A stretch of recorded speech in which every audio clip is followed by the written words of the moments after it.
Hey everyone, and welcome back to the Bliss Bakery, where you'll get your wholesome slice of life. I'm Rachel. And I'm Kyla.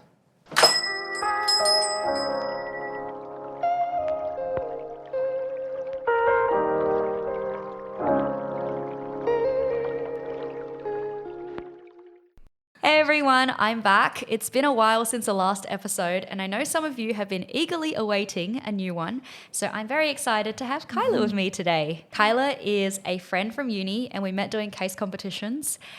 She's very intelligent, very accomplished in what she does. And last year she was in London, living it up, which is something that a lot of people our age hope to do or are doing as well.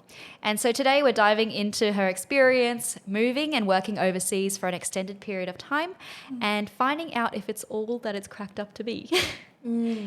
So, firstly, Kyla, do you want to tell the listeners a little bit more about yourself? Yeah, sure. I mean, firstly, very kind words, Rach. I don't really think I'm any of those things, but Oh, you are. no. In terms of me, so I grew up in Australia, and a big part of what I'd like to do is I really tied together my purpose with my career and sort of my everyday life. So having grown up in Australia, I lived in a couple of countries and lately moved to London. I just moved back to Sydney, but I lived in London for just over a year, which was really fun. And now it's good to be home. Yeah. I actually didn't know that you lived in other countries beforehand. Where were you? Yeah, I was born here in Australia, in Sydney. Then I lived in Kuala Lumpur for a few years as a kid, then moved back over. Do you feel like that influenced like your mindset of just wanting to explore the world? Definitely. I actually think that's a huge part of my identity. It's like a core part of my childhood where as a kid, identifying as Asian, I definitely felt like I was in between cultures, having lived somewhere else and then lived back here at home in Sydney. And are your family like all around the world as well? Yeah, they are. I'm lucky I have a really big family who I love, even though if they ever listen to this one day, they will be like, ugh, yuck. But yes, I have an older sister who's over in California, and my two other siblings are back here as well. And then my parents are sort of all over and traveling. Nice. That's very cool. So you moved to London last year. I would love to dive into what triggered that decision to move to London, work somewhere else. It's a scary move as well. It's not close to here. That's a great question. And it's funny, I actually didn't think it was too scary at all, and I'll sort of break down why. I think it also comes back to your core purpose and your identity personally and in your career. The biggest reason why I moved to London was really career-wise. There were a lot of things I was curious about in Australia, and I figured that it didn't exist here. I think we're just quite small in terms of the scene and things that I was looking after, like social impact and what I was passionate about. So I moved over mainly just to get exposure, broaden my horizons, and just learn from new people. That was really the primary reason why I moved over. And what was it, that like you wanted to dive deep into from a career perspective, like around social impact? What kind of opportunities were you like looking for? Yeah, if I deep dive into my why, there are a lot of things that I'd like to sort of improve, and they revolve around, firstly, social impact, secondly, education, and I wanted to deep dive into what that social impact scene and philanthropy looked like. And looking over here, sort of back at home, I realized that it was quite small and there weren't too many opportunities here. And I think also just thinking about the future, I feel like Australians, we have a lot to learn, or just in general, we just have a lot to learn from people in other countries and other cultures. And so over there, the social impact scene is a lot larger, greater amount of like capital to kind of be around and learn from, and more inspirational, very inspirational people, not more inspirational. Yeah. Yeah. It's interesting because I feel like that's a common thread between a lot of people who are moving overseas now, is that they're interested in something that might not be like, the opportunity just might not be there in Australia. And like, we are so far from everything else that it tends to be like opportunities will always be like in the US or like Yeah. in Europe because you know Vicky, for example, Yes, I do. also moved to London, and that was True. because she wanted to work in the sports scene, and like the sports scene in I guess England is much bigger in terms of like tennis opportunities or soccer and all those sorts of things, whereas here she wasn't exposed to as much. So I think it's interesting that you do tend to find a lot of opportunities if you move out of your bubble. Yeah. But also, why did you then choose London instead of, I guess other people move to like New York or like Canada is a common one as well. Yeah, why London specifically? I think for me, this again comes down to your why. Like if I was indexing on, say, life, I would have picked something that was around mountains and outdoors and what I've loved. And I would have picked Canada for sure. Or maybe even Japan for the snow season. You could be so close to any like resort. Yeah, that would be the dream. And so for me, I knew it was a very career-oriented move. And there were specific kind of organizations that I was just very curious about. And I was really lucky to be in touch with the one that I ended up working for. Did you know that it was only going to be like a year, or were you kind of going in with this open mind of like it could be forever? That's interesting. In terms of the contract, I knew it was going to be a set amount of time. And I think in terms of personal mindset, I knew sort of going back to my identity and how I grew up sort of in between cultures, I knew it would trigger a change where I'd feel very comfortable living overseas or living more outside of my comfort zone. So yeah, in that sense, on the personal sense, I had no idea, but like on paper for sure, like I was there for a set amount of time, which was also good for me to just balance certainty and uncertainty. So I'm curious, I guess, like how it all kind of logistically played out, because I guess you identified the opportunity that you wanted to do, explore more social impact in London, and you were working at a company at the time already that I guess wasn't in social impact. So like, how did you then actually make it a reality? Yeah, good question. Well, I'm very much, I would say, driven by curiosity. So I didn't really start off the year being like, I have to do this. I wasn't very tied to it. And I knew that it was quite a high bar for me to move over because of that.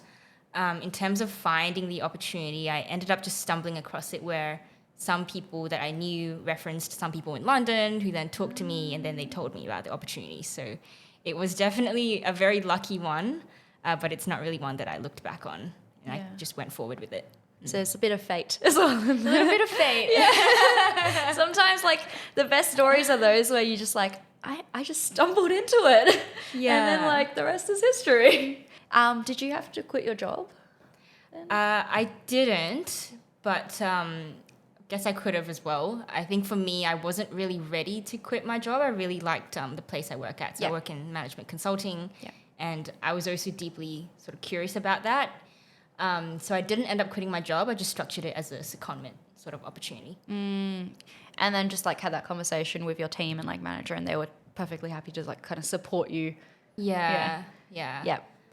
I would say in terms of those things, the best people around you are the ones that are looking out for your own growth. And so they would know that if this is an opportunity that's better for your growth, they'd be willing to let you go free, explore a bit, and you come back a more well-rounded person. Yeah, it is very lucky because I guess a lot of people wouldn't be in that situation where your company just lets you go off and like come back when you feel ready kind of thing. But would you have, I guess like if you were in a situation where you couldn't have done that, would you just have quit then and like gone, tried this new experience and then come back and figured out the next step? Yeah, I think that brings to mind probably two things. The first is it a one-way door or a two-way door sort of decision?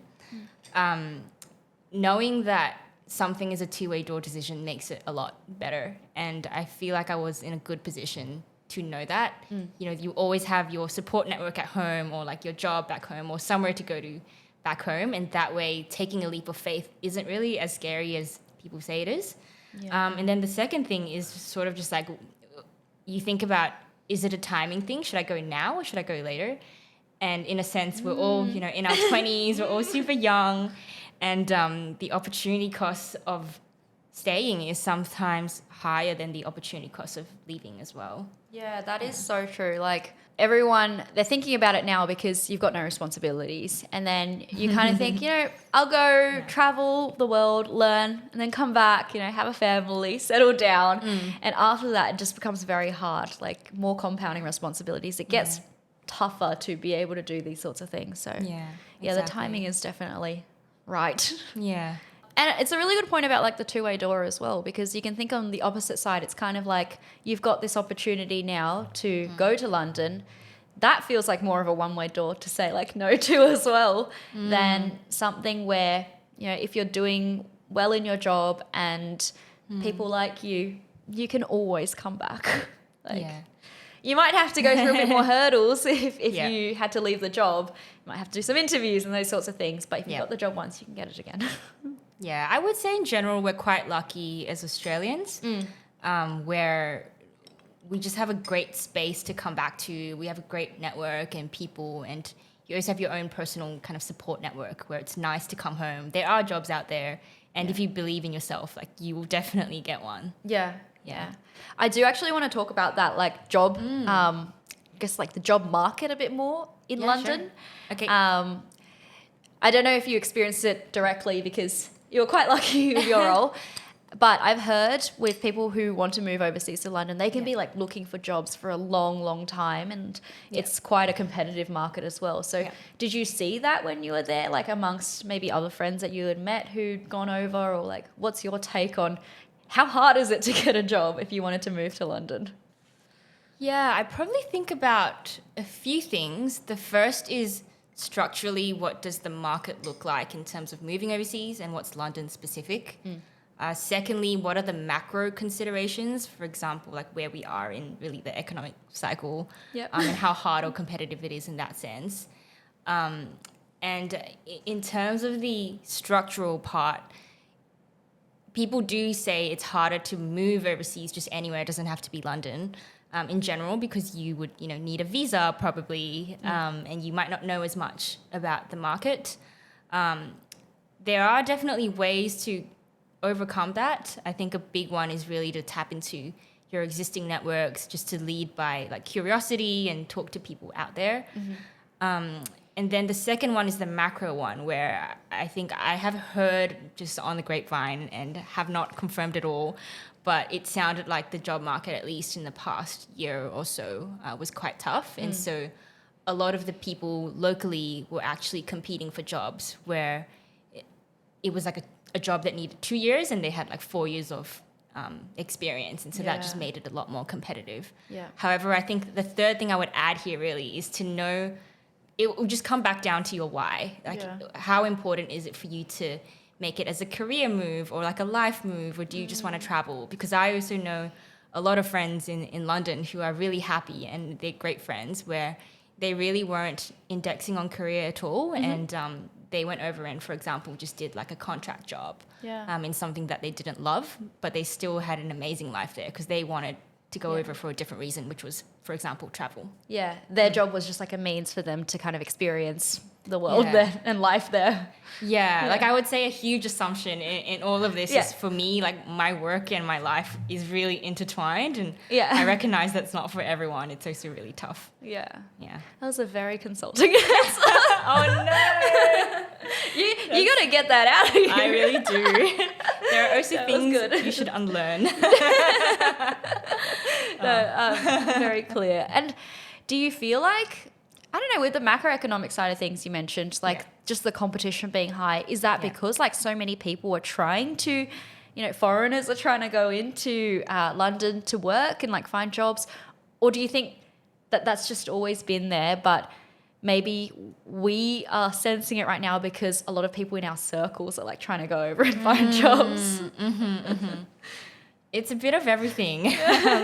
It's hard to kind of break down and tell you like X% is because of this. Who knows? Like there's definitely the bias of our own circles. There's also really just the economic cycles where, for example, like less funding for VCs or for PE funds, and that just means that there's sort of less capital to hire people or just really be more bullish on the jobs growth there. Yeah.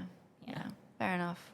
That being said, I've heard anecdotally as people in healthcare, like if you're a nurse or something like that, it might be easier for you to find a job. Yes, there are Very certain quickly. industries. Yeah. Law as well is another one actually, where Okay. it's really good for you to go over, and there are definitely opportunities. So I have a law background and have a lot of law friends who have definitely moved over or are moving over to London. Yeah. Yeah. But it sounds like at the end of the day, if it's something that you want to do, like, yes, you will come into some challenges in terms of just the way things are, it seems, but it will, like, you will make it work. It will happen. Yeah. Yeah. Where there is a will, there is a way. Yes. It's just how badly do you want it? Yeah, exactly.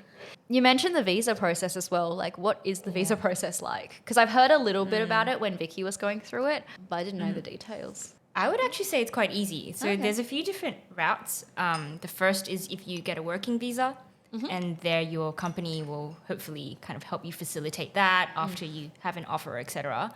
That will just take longer, but that will kind of guarantee you at least a few years.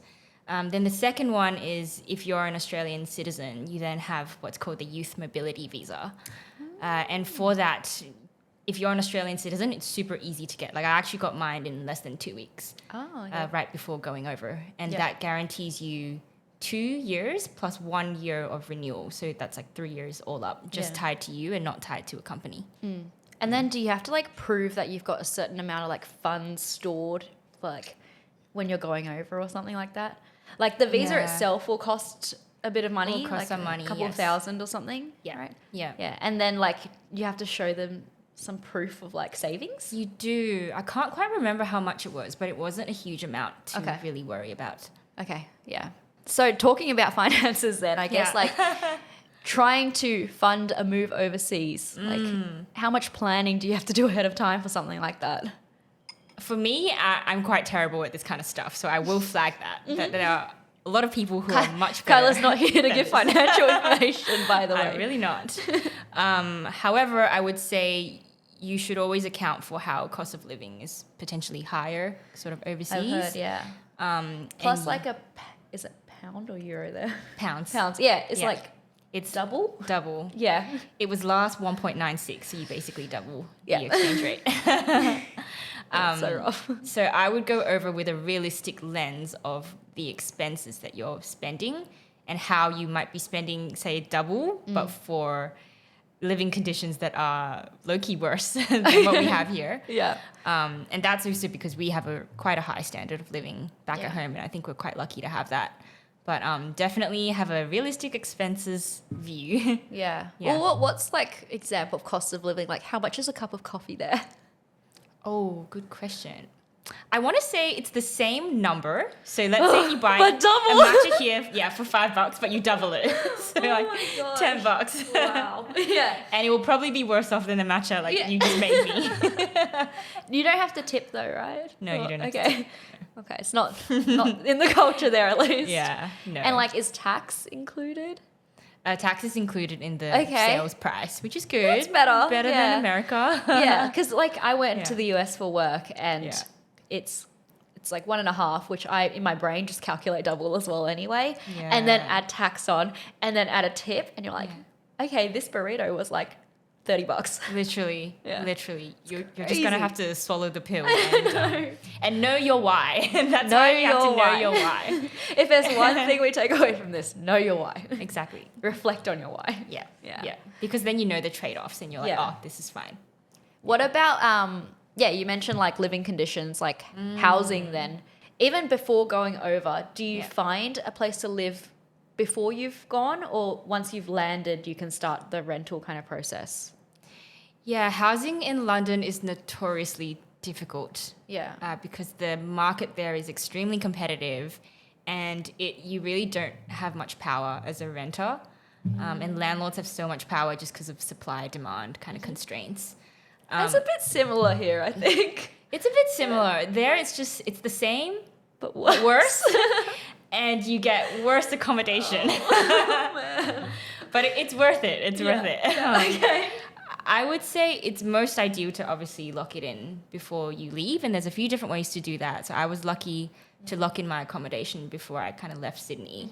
And that was because I had some friends on the ground who would go and visit the listings for us and like sort of show us videos. So we locked in a place not knowing like what it looked like at all. Oh, no way. Yeah. You took a gamble. Yeah. How was it? It was good. It was really good. Okay. No, it was amazing. Yeah. I lived with a roommate, and like he had a great friend over there who would like take videos and stuff. So it felt like less of a gamble, and also just knowing that again, it's like a two-way door. It was just a 1 year or 2 year lease. So Yeah. like it's nothing is forever. But if it's bad, Yeah. I feel like a year would be a lifetime. It would. I couldn't. It would. There are also like platforms there that you can kind of go on to just suss out like roommates, flatmates, and do like a 1 month lease or something. Yeah. So you can always like trade off certain things and do something that's less risky and not lock yourself in. Yeah. Yeah. Or would you recommend even getting an Airbnb like short stay when you first land and then like spend that time looking for places? Or do you feel like it's a bit risky because you might not get a place and you're stuck in that like Airbnb paying heaps for like months? I know a few people who did that, and I think that's quite a smart move, to be honest.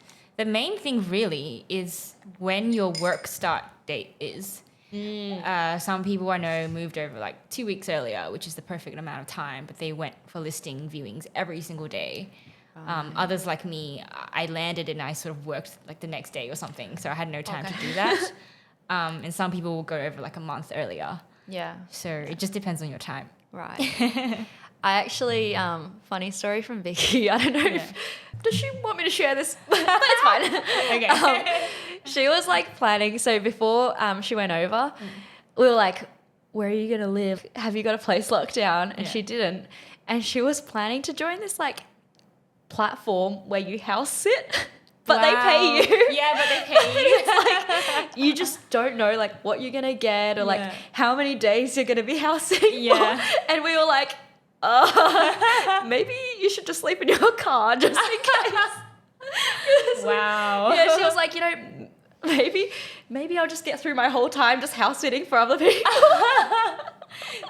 Wow, that amazing. is wild. That is wild. Did she end up finding a place in the end? She has a place now. Okay, I'm glad. And the whole time before, I was also telling her like, reach out to Kyla. Yeah, she should. Yeah, but I think she's good now. She's got a roommate as well, so Okay. yeah. I think it sounds like you have to have a roommate with like the cost of living there. You do. Yeah.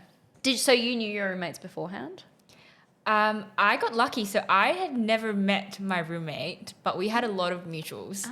Okay. So this maybe goes back to, I guess, one thing I reflect back on and I feel like I'm really lucky to have, which is just a good support network. Like before going over, a lot of people were like, oh, like this person's going over or this person's going over. Yeah. And he happened to be one of those people where he reached out to me and was like, oh, I heard that like you were going over. Like, do you want to be flatmates? Yeah.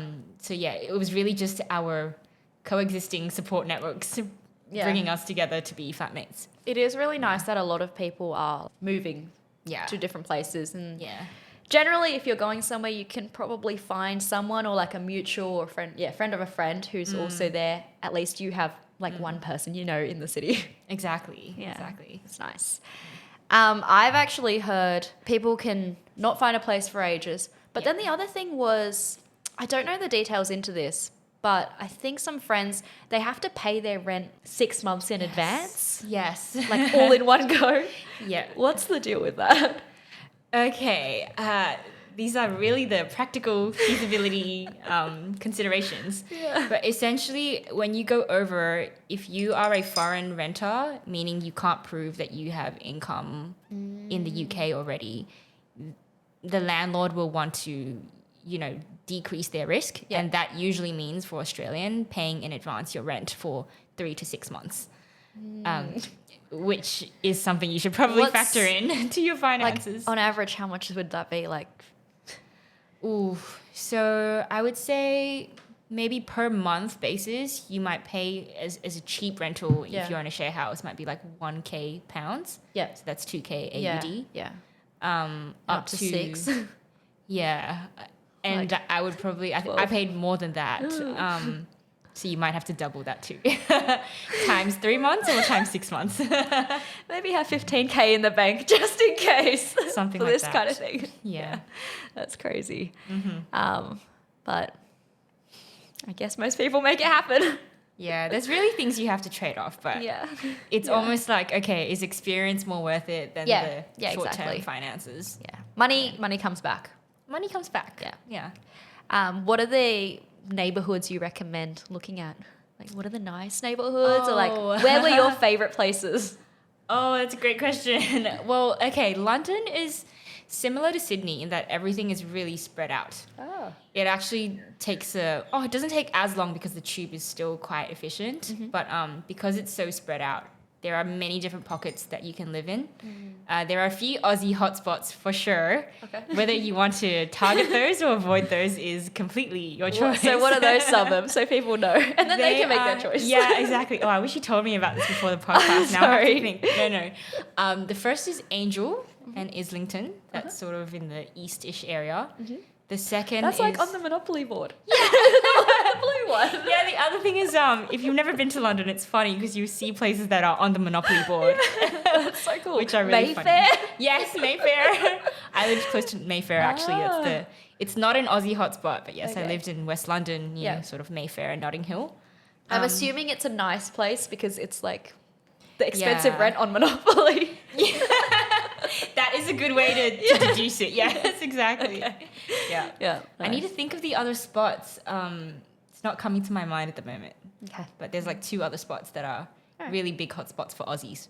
Angel is a big one. Okay. Yep. So either, depending on the listener, avoid or go to Angel. Yeah. Oh, the second one is Clapham. That just came to my mind. Oh, okay. Yeah, it's a chill Aussie hotspot kind of vibe. Aussie and Kiwi hotspot, actually. Oh, Yeah. nice. It's kind of nice to go there and like have a community around you, like people who It are kind of friendlier, and also Yeah. I feel like when most people are foreigners, they are more inclined to want to make friends, Agreed. but you don't get the true experience, right? Exactly. Yeah. Exactly. I'll stick on logistics for a little bit longer, but Yep. 2 more things, I guess. Like when you went for the move, it was a year, so Yep. you are there for quite a long time.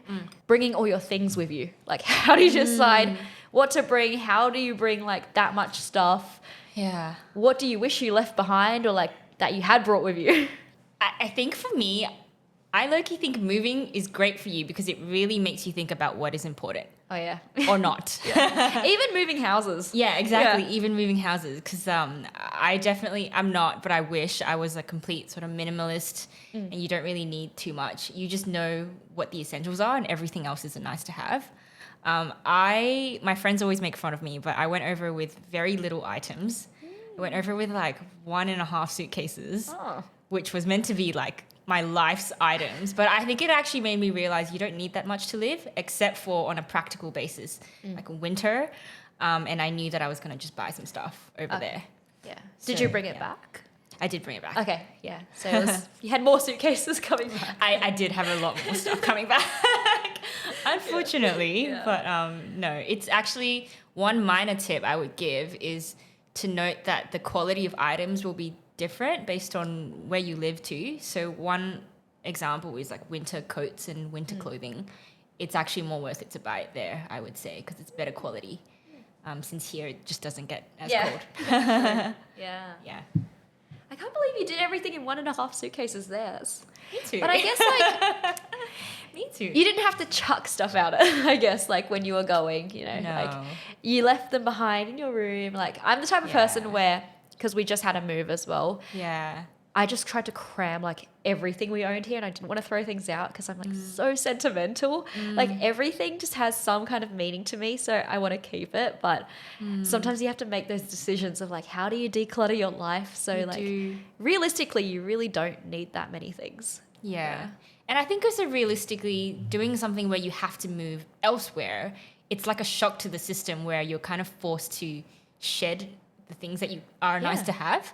Yeah. So for me, that's a good like sort of shocker. I actually came back home and I threw away so much stuff. I donated a lot of things and I decluttered, and it was great. Yeah. I think so I was reading, I think I was reading Sapiens actually. Have you read Sapiens? I love Sapiens. It's actually one of my favorite books. Really? Yeah. I'm still on like Such the a first nerd. part. Okay. But you know how right in the beginning, early days, like humans, they were voyaging everywhere. Like they didn't stick in one place. Adventuring.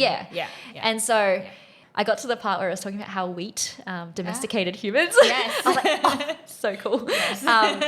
But then, yeah, it was talking about how like humans over time, they like start to gather all these artifacts, and like you gather like thousands of artifacts in your like lifetime. And I just think about it as, I mean, historically an artifact is like something that's like really special, but in our everyday, like this is an artifact, like everything here is an artifact, right? Yeah. And for me, I think that when you're able to shed those things, you're able to gain a bit more of a different perspective to life as well. Yeah, And I say this because I think I'm someone who has a lot of anxiety, and like, honestly, I'm very afraid of just what happens at the end of life. Yeah. But I've been reflecting on it more, and I'm like, well, maybe I'm also scared because I have so many artifacts and I'm just like material things I'm holding on to. Yeah. And I put so much like sentiment into them. But if I shed them, like if I didn't have that much stuff that I was thinking, oh, I'm leaving this all behind, then maybe you'd feel a little bit more like brave or like courageous in life about some of those like far away things. Yeah. No, that's super interesting, because it's almost like coming to terms with life and with death, really, because ultimately that's one thing that's for certain. And the funny thing is, I was actually thinking about this the other day. I know it's separate to this podcast, but I would highly recommend, on a side note, the life calendar. Some people think it's scary, but I think it's awesome. It essentially is a calendar where you have a few rows, I think it's 100 or so, and each row has 52 boxes, and each box represents a week in your life. So for me, that really just shows how transient everything is, and it goes back to our possessions as well. Like, those are transient too. Yeah. I have to read that. I think about these things a lot. Like we talked about this last time as well when we caught up for coffee. It was like, I'm scared. So yeah, no. Yeah, I'm curious to hear if anyone else thinks about these thoughts too. Yeah. I'm sure a lot of people do. Yeah, but it's just like hard to have conversations on because it's like so scary. Yeah, you wouldn't go up to someone and be like, do you think about how we're going to die? Yeah, exactly. Yeah. I want to move on actually to like, because we talked just then about all the logistics and like preparing to move over, but let's start from when you landed in London. Now you are in the city and you're adjusting to life. So can you remember like what were your first few days or like weeks like in London? Like what was your mindset? Well, you kind of just went to work, right? Yeah, I kind of just went to work. I was excited for it, but again, I was really excited for work and to find out more about the space. I remember I landed at a really weird time because a lot of people time it according to the seasons where, you know, they go in the summer, for example. I did like the absolute wrong thing and I went just as summer was finishing and we were heading into winter. Yeah. But again, yes, I knew that. It was just, I'm just an idiot. Well, it's like, work called, right? Yeah, work called. I wanted to do it and it was fun. But yes, I remember landing and being like, it is really cold. It was I have no jackets. And I have no jackets with my 1.5 suitcases. Yes, so it was very much just like, how do I get the things that I need and really just settle down. So yeah, it was good in the sense that I felt like I could build up the foundations I needed. And then secondly, I felt really welcomed in terms of the friends I had there or not, and the new people that I met. Did you have someone meet you at the airport? Or no. You were alone? I was alone. Was it scary? Because I think maybe I'm not so much of a traveler, but I feel like I would just be so scared. Like foreign country, 20 hours from home, and I'm by myself. Maybe... I don't know, I guess it's a personality trait. I think for me that's really exciting. And maybe it also goes back to the fact that I've always felt like on the personal side, I was in between cultures, like sort of as an Asian. That's a whole new can of worms, so I won't go there. So for me, that's really exciting. Yeah, new episode. No, that's really cool. And then what were some of like those biggest cultural differences that you noticed maybe during your time there? Because it's quite similar. It's actually very similar overall, and that's why going over there is just very simple, I would say. There's slight nuances where you can sort of split it by, I hate sounding like a consultant, but you kind of split it by life and work. And there'll be very surface level things where I would say Aussies, we come over as more chill, more relaxed. And over there, they're like much more kind of polite, which is really nice. But yeah, I think it also flows through to, for example, I feel like the dance floors there are a lot more polite than like here. It's not like chaos. No, it's not as chaotic. No. Yeah. Is that like at the clubs? Yeah. What is just in nightlife like there? Oh, well, I think a lot of these social scenes kind of come down to how a city is structured. So as I mentioned before, London is really spread out, just like Sydney. And so nightlife can be quite segregated based on where you are. Like you would have friends in the east who would just stay in the east, or friends in the west who would just stay in the west. And it's just, some people will be like, yeah, it's too far to go over and meet you, sorry. Yeah, right. And that's sort of normal for them. But yeah, nightlife is segregated to those areas, and there's a lot of awesome spots. There's also a lot of events that just sort of pop up with like great DJs. So yeah, it's great. What's like the biggest event that you went to during your time in London? Like, what's an example of a London event? Oh, I don't know if a lot of listeners know this or not, but I love, say, Anjuna Deep artists and Above and Beyond and those kinds of artists in that brand. So I wouldn't say that there's a huge, like, one big event that people would go to. Where here, you know, we go to, like, Moore Park or something. Yeah. Over there, it's more like smaller events that you sort of see on what's called ra.co, would highly recommend. Okay. Where it will just pop up and you, like, go over to that event, like, next Friday or something. That's so cool. So instead of one large one, it's, like, many small ones that are based on the artist. Yeah. It's not like there's a Tomorrowland equivalent or anything like that. You would go to like Europe for that from London. Yeah. Did you go To Tomorrowland? Yeah, whilst you were in London. I didn't, but I've been a long time ago. Okay.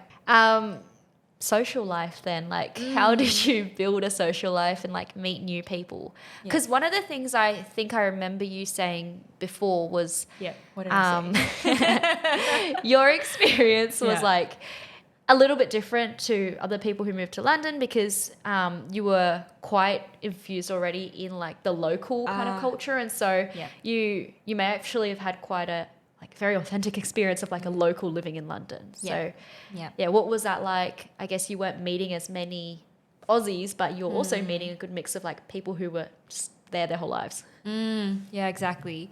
I can talk through my own personal experience, but I think it's also up to you to kind of choose your own adventure. Yeah. So for me, as you mentioned really well, like I was really lucky where I had a lot of great local friends that I actually sort of met there and happened to just get along really well with. So that was a huge part of the experience for me.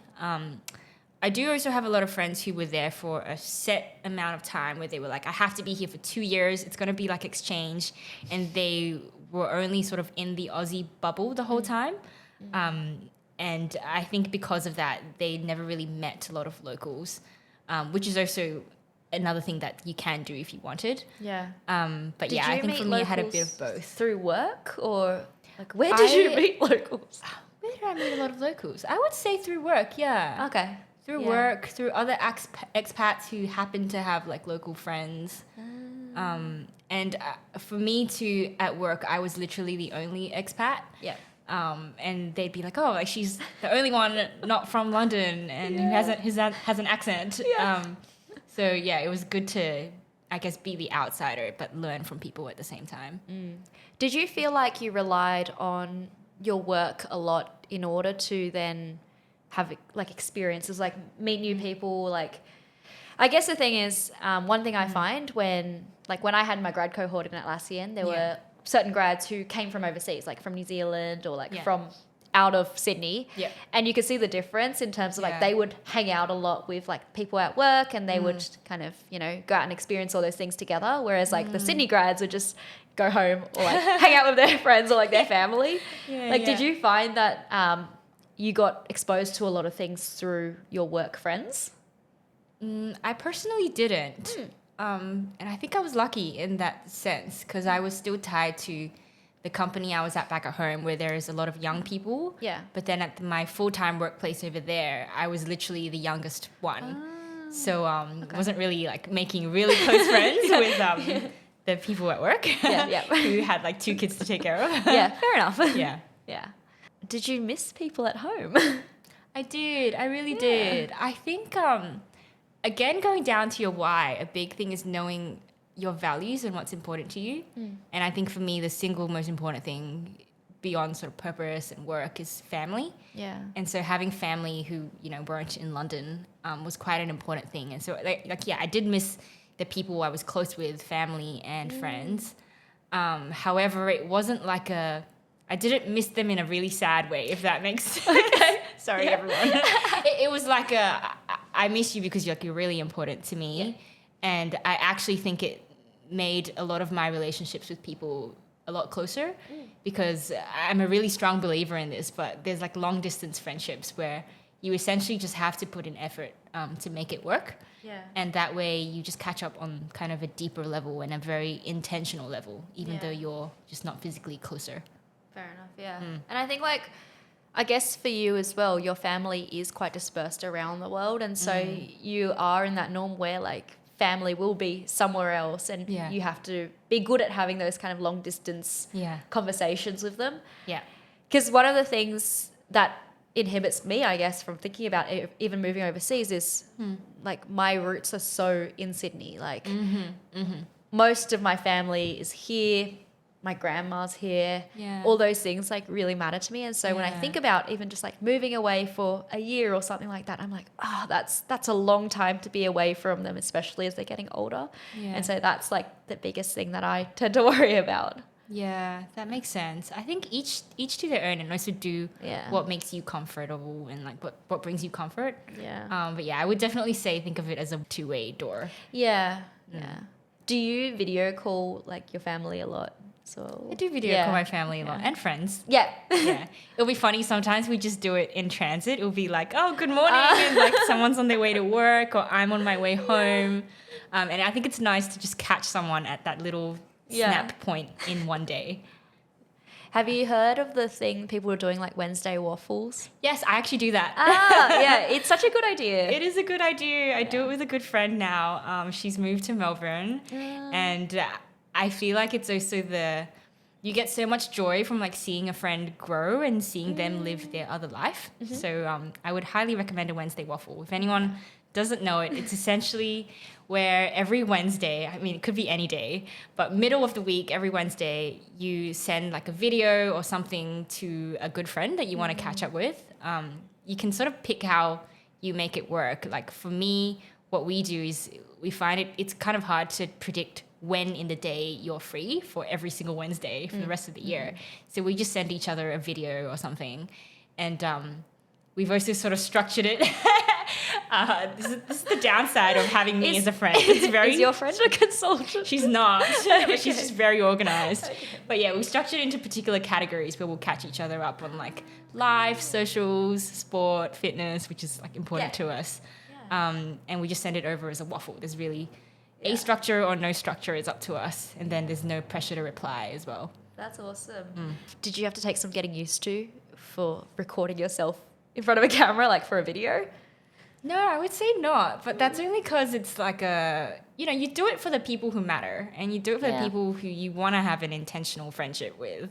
Yeah. So it really doesn't matter. There's no judgment at all. Like only one person is really going to see it. Yeah. So funny. I make so much content, but even when I've attempted like Wednesday waffles in the past, I'm still so awkward. No way. I'm like, what do I say? What do you mean? Actually, I think it's whenever I start a video, I have no view of what word I'm going to say next or what I'm going to talk about. Yeah. But I actually think it's a forcing function. Like it forces me to reflect on my week, especially because it's a, hump day Wednesday. I'm not really like thinking about life. I'm just in the middle of my day. Yeah. Do you recount more or like do you go deep into reflection? Do you like a mini podcast to your friend? I think we do both. Okay. And that's so the best kind of friendship. Yeah. That's very meaningful. Yeah. That's super cool. I got to do that more, I think. I've tried Wednesday waffles, but then kind of drop off. But I think it's worth like just building discipline around. Yeah. Yeah. If it matters, you should do it. Yeah. Exactly. Yeah. Yeah. What were your favorite memories from your time overseas? What are things that stood out to you and you're like, oh, this was awesome, like core memory unlocked? There were so many. Yeah. I would say I actually think your core memories should really be in the everyday things. So that's really a big one for me. And for me, like personally, my everyday is like going outside, being outdoors, doing more like fitness stuff, going for a run or something. And it really is, it sounds so cheesy and I don't want to say it, but the beauty in the everyday. I understand really completely. nice. Yeah. Yeah. Like the best core memories in my brain have been when it's a beautiful day, sun is shining, there's a few clouds in the sky, I'm riding my bike, Wow. the wind is flowing, and I'm like, oh, life is so good. See, we can manifest that now. Yeah. Yeah. And that's beautiful because it's sort of like you have more everyday moments than one-off moments that give you so much enjoyment. I think it's also the everyday kind of enjoyment that you should really learn from and reflect on. Yeah, totally. In London, do you get a lot of those kind of like sunny day moments though? Because I would say you appreciate the sun when it comes out. how often does it come out? Not too often. Oh. In the summer, it's great. I think now I can't really tell you like X% of the time or something. But I would also say whenever it's a blue sky, everyone's like celebrating and outside in the Take park. a day off. I wish. Yeah. What were your favorite places to go then? Like, let's say it is a beautiful day out. Yes. Where are you going? Well, I am hugely biased to the outdoors and to anything to do with like health, fitness. So on that note and calling out my bias, it was number one, like Hyde Park. I lived close to a few parks and Hyde Park was one of them that I was lucky to just be close to. So that was a really good place. And others were, they just spread out. There's a lot of restaurants around. Yeah. I had Favorite cafe? Oh, I don't know. Did you try? I genuinely can't. You were tell trying to one. try like lots of different ones rather than find the one yet. Yeah, I didn't have a home yet. Okay. No. Is park runs Park a runs thing? are a thing there. I did park run. Yes, it was So good. is running as big as in Australia? I wanted to say it's like even more big. Yeah, yeah. Because they'll have, what's the London Marathon? They have the London Marathon. Yeah. They have the original park run, which isn't in London City itself. You have to travel out for like an hour or so. Oh. But yeah, there's a huge running culture, and I'm not a huge runner. I just do it for fun. But yeah, there's a huge sort of running culture if you wanted to get into it. Yeah, that's awesome. What other what other activities or hobbies are really prominent there? I actually want to say running is the biggest one. Yeah. To be honest, Yeah. and that's just because it's hard to predict the weather. And whenever it's good, you just want to go outside, go for a run. Yeah. Other ones I would say like that are not, sport specific are if you really love theatre and plays, which I love too. Comedy as well. Yeah, Comedy that's a too. big thing, yeah. There's a lot of that kind of culture, which I love. And it's easy to just go there on like a casual Thursday and book it last minute, that kind of thing. So if you're into arts and culture, it's a great place to go to. Yeah, that's so cool. I still have to go to a comedy show. Like I've never been to one. Always wanted to. I'm like, You should. yeah. Yeah. I feel like it would be really fun. It'd be a different experience. It'd be a good experience. Yeah. And then one of the best things, obviously, with being in London is that you can just travel everywhere else. Yes. So what was that like? Oh, I loved it. I mean, firstly, it's expensive. Like I won't hide that. It's definitely just because of the exchange rate and cost of living. It is quite expensive. But you can catch a train from London to other countries. Yes. Yeah. Yeah. For Do you example, you need can to catch it go- to France or something. Do you need to go through like customs and that sort of thing? Like, You do, but it doesn't take long at all. okay. Yeah, and it's way faster than the airport. Yeah. How long does it take to go from London to France? Oh, it's been a while since I've been. Like Can't couple quite remember. hours? A couple of hours. Okay, yeah. With Yeah. less security time Yeah. Okay. on both sides. Yeah. And how much would that cost? Surely not that much. It's a train ticket. It can be quite expensive. Really? I can't give you a cost off the Okay. top of my head. I can't remember. Where did you go? I've been to a few places. I will also call out my bias here. I think I just love the outdoors quite a lot. So a Yeah. lot of my trips were around hiking and just being outside. So I've been to Spain a few times. Went to places like Seville, and then I've also been to Switzerland too. Had a couple of like great mountain hiking experiences there. Then I also had like, ones where it's like more of a party vibe, and my friends and I like went to Ibiza, for example. It was fun. Yeah. So yeah, really all over.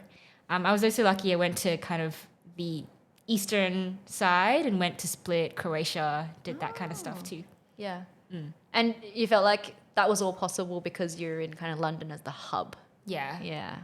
No, that's really cool. Yeah. And I've heard when people talk about traveling to Europe, one of the reasons why they'll go to London is because of the easy access. And like when you're there, you might as well spend a long time there and like try to access as like many countries as possible because just the flight there is so long anyway. Yeah. You kind of don't want to go to London and then fly all the way back to Sydney and then like fly out to Spain and come back.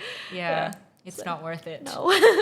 I would say I have definitely switched in terms of my view on that. I think a lot of Aussies go over and they're like, oh, I'm going to spend 2 days in this city and then 2 days in this other city just because I want to max out my time. And that's just our like syndrome, if you'd like, because we live so far away. Yeah. I think being over there, you have the privilege and the time to be like, no, I'm going to spend like a full week here and just enjoy the sun and be in like this city in Spain or Portugal versus rushing everything and treating everything as like a tourist. I kind of just like being versus doing. Yeah, that's so cool.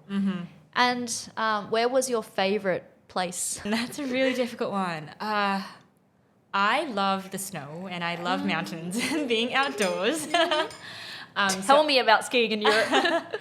Yes, I loved skiing a lot. I also liked being in places like Finland and Switzerland because there were a lot of mountain hut systems in Switzerland that are just awesome to hike. And then in Finland, we did things like backcountry skiing, being at the snow, snowboarding at night. How is the powder there? It's very powdery. Okay. Depending on when you go. I think I went in December or something during Christmas to Lapland. Yeah. Is Lapland where I've seen a lot of TikToks where there's night skiing and then it's just like lit up? Yeah.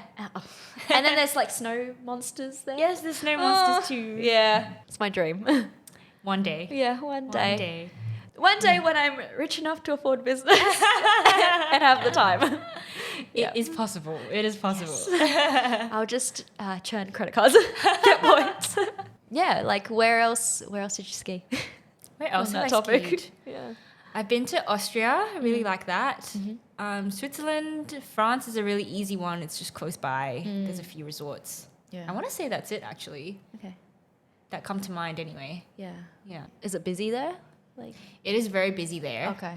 There's a lot of resorts that are going to be super touristy. For example, in France, if you want an experience that's more chill, less tourist, I'd recommend places like Austria. And is it expensive as well to ski there? It is very expensive. I think if you want to ski and you want it to be cheap, I actually would say Japan. Yeah. Skiing is just an expensive sport. It is expensive. It's for rich people. It's just good times with friends. That is expensive. What's après ski like there? Oh, it is super fun. Yeah. I don't think I've ever had an experience of après ski properly. Because we don't have it in Australia. we really don't. Yeah. It's so fun that it's almost kind of dangerous because you would have après ski places that are in the middle of the mountain. And some of them, like you actually have to do not even a green run, but at least a blue run or something. Some even black to get there. And so since they're in the middle of the mountain, it's so funny, but you always have people who are like really drunk and trying to get really down. hard to get down.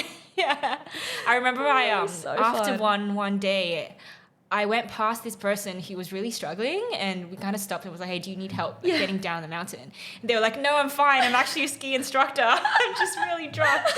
So it's quite funny. Yeah. And then goes and like carves the rest of the black road just carves down and double black. Yeah, it'd be so fun. Yeah. I feel like, I don't know, a bit of drunk skiing is always good. It's always the best. With the right people. Yeah. With the right people. Because we were in Japan doing night skiing and it was like really intense because we would go there all day and then around like 4 o'clock, go happy hour, have a few drinks and then go night skiing. And like night skiing in Japan is basically just like one park run over and over.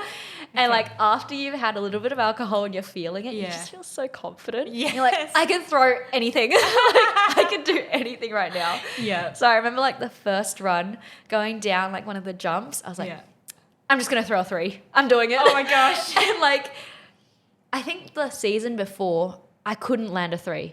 Really? Like I had it in Japan the year before that, then went to the Australian season, threw it like 20 times at least. Okay. Stacked it every time. I was like, can't do it. Had a bit of alcohol, went for it, and I was like, landed it. Yeah. And I felt like I over-rotated, landed like on the 5. Oh. And then spun around again. Okay. And either I was really drunk and had no idea what was going on. Yeah. And I was like to Lucas, 7. 7. I'm sure you smashed it. I'm sure it looked ridiculous. There's ones where like you think you're doing a really high jump and in reality you're just jumping like this much. Yeah. That's me. But I felt so good. I was like, sometimes all you need is a bit of more confidence. Yeah, because like man. I don't drink outside of Yeah. anything else. Yeah. But if I'm on the snow, I'm like, have a little bit. Yeah. And I think also like we're adults. We're not going to do something totally stupid, like send ourselves to hospital or something. I had a friend who got sent to hospital. Okay. in our Japan trip, but not because he was doing something stupid. Yeah. Yeah, but we were just tired and he fell, and it was actually really unfortunate. And then, Are they okay now? he actually broke his collarbone, and so came back. Yeah. So that was on the first day. Got Yeah. like wiped out for the rest of the 10 days we were there, so he couldn't gosh. ski. Oh my gosh. It was That's so terrible. really unfortunate. Okay. But he's okay now. And it was just so unfortunate because on that comment for like, you're not going to do something stupid. To be honest, I feel like we were a little bit stupid. 'Cause we were trying to throw like backies and things like that. Yeah. And the stacks are so bad, but we would find really powdery spots. So it's powdery like, spots. it wouldn't hurt, but it would look really bad because we would like the first few attempts just land like on your head. Oh jeez. And then we were showing videos to him afterwards, and he was like, how did you guys not break anything? Yeah. Like, he was on a run. Snowboarding. Just snowboarding. Yeah, just Okay. snowboarding. Oh my Nothing gosh. stupid. Oh my gosh. And we're like sending crazy stuff. Yeah. Like really bad falls, and just luckily didn't get hurt. Wow. It's crazy, yeah. It's just the luck of the draw It is sometimes. sometimes the luck of the draw. Also know your limits. Hope he gets better. Yeah. Collarbone does not sound good. Stay strong, Cam. He Stay will be strong. listening to this, I think. So stay I strong, hope you get better soon. I don't even know who you are. I'll move on to the last bit here, but yeah, sure. yeah, just reflections about moving overseas. How do you feel like moving abroad changed you as a person, if at all? I think it definitely changed me. And again, like having lived elsewhere as a kid, I already knew what my natural like tendencies would be. But I think there's a few learnings that I would say. Like the first off the top of my head is know what's important to you in your daily life. A lot of people or friends who chat to me now about like moving overseas, and they're usually like, oh, should I go? I'm really scared to go, blah, blah, blah, which is all extremely valid. I would say know what makes you want to stay here and bring that with you. So if it's like family, have a call with them or something, or if it's like the everyday outdoors, like going for a run in the morning, do that over there. Yeah. So when you know what's important to you, you kind of know what to bring over with you as well in your personality. And in your just everyday life and habits. And then the second one is then to go deep down again into like your why. What makes you want to move overseas? I know for some people it's like having a quarter life crisis, which is also extremely valid. But like if your reason to move over is you're like escaping from a life that you don't want here, like maybe you should probably try to address like the core issue versus sort of escaping. Yeah. Or is it like curiosity driven and to learn, and then you know exactly what you're going to do over there, which is to just keep trying to learn and say yes to things. That's another thing I would say is really important when you try to move overseas. Then the third is going back to that two-way or one-way door. I think decisions can seem really hard and big and scary, but once you know that it's a two-way decision, like you always have the backing of home to be here for you anyway. And if you also find, based on number 2, like what I said, and if your reason for moving overseas is I'm scared and it's fear, like I would personally actually say that's the perfect reason to move. But I don't know, that's just my 2 cents. Like if it's fear, you should do it. Yeah. Because then you should face your fear, right? That is a very growth mindset of you. Just my 2 cents. You don't have to take my advice. Yeah. I love that. What did you uncover about yourself? Like, did you find out you liked something or like you didn't like something? I think I realized or figured out a lot about what kind of environment it takes for me to grow. I realized that I am definitely someone who thrives on uncertainty. I don't really like being put into like a cookie cutter kind of role per se. I love just being creative and making something my own. And so for me, it was really a lot of growth and reflection on what is the environment that I like to be in, and what does that look like? And then second thing that I learned really is that I honestly have an awesome support network and friends at home who allowed me to do that, and to just be outside of my comfort zone just because I felt like I had a strong, I guess, core of friends either way. So there was honestly nothing to lose. Yeah, it's always really nice to hear when you have experiences that just make you realize what you already have. Yeah, that is the peak realization, really, what you already have. It's beautiful. Oh, it is beautiful. Would you do it again, like move to another country or move back to London? I would do it again. Yeah. For sure. Are you planning on it? Or? Probably, yes. I will keep you posted. Okay. But yes, I think for me, it's just really very growth driven. Yeah. Like, what does it take to grow? And if that's overseas, then sure, I'll do that. And for a longer period or? Yeah, probably. Yeah, nice. You kind of gave this already, but if you were to sum up like one thing, like what's the top advice that you'd give to someone who's thinking about it? To think about opportunity costs, because we're always going to face these decisions as adults. We're actually probably going to face more decisions as we want to settle down and have kids, and just life happens, right? Yeah. So I think about the opportunity cost of now versus later. Like, I think as humans, we get really, and I do too, like we just get scared of, okay, this seems like a big move. It's too scary to do it. And so we're just bound to inertia. And it's very easy to just kind of keep pushing it back. You're like, oh, I got time, like, won't do it now. Maybe like I'll think about it in a few months. Exactly, yeah. But when you actually switch the way you're thinking, like not making a decision or inaction is actually a decision itself, if that makes sense. And so by delaying it, you're also deciding that you're just not doing it now. And sometimes, depending on like you as a person and, there's also things that matter here, like mortgages, family, home, all of those practical things. Don't ignore that. But sometimes there's an opportunity cost of staying versus leaving. And sometimes this opportunity cost of staying is quite high and higher than the opportunity cost of leaving. Yeah. And sometimes it feels like that first part that you mentioned, like thinking about the why, the opportunity cost, those sorts of things, like at your core, that's probably the first thing you think about. Like, do I want to do this or not? Yeah. And then the practical things almost feel like they can come next. Like, okay, if I want to do this, then how am I going to make this happen? Yeah, exactly. Because I would also say the reason why I keep coming back to why is I actually do know a lot of friends who like moved overseas because they thought it would, like fix their quarter life crisis and make them happier. And it really didn't. And so when you know what your real reason is for moving, then that would just save a lot of time instead of like moving over to a new place and being like, oh, I'm still unhappy because you haven't really fixed like the core issue. Yeah. Maybe sometimes in those a lot of situations, things come down to you. Go on a holiday in those situations. Go on holiday. Take a 3-month break. Which sounds great to me.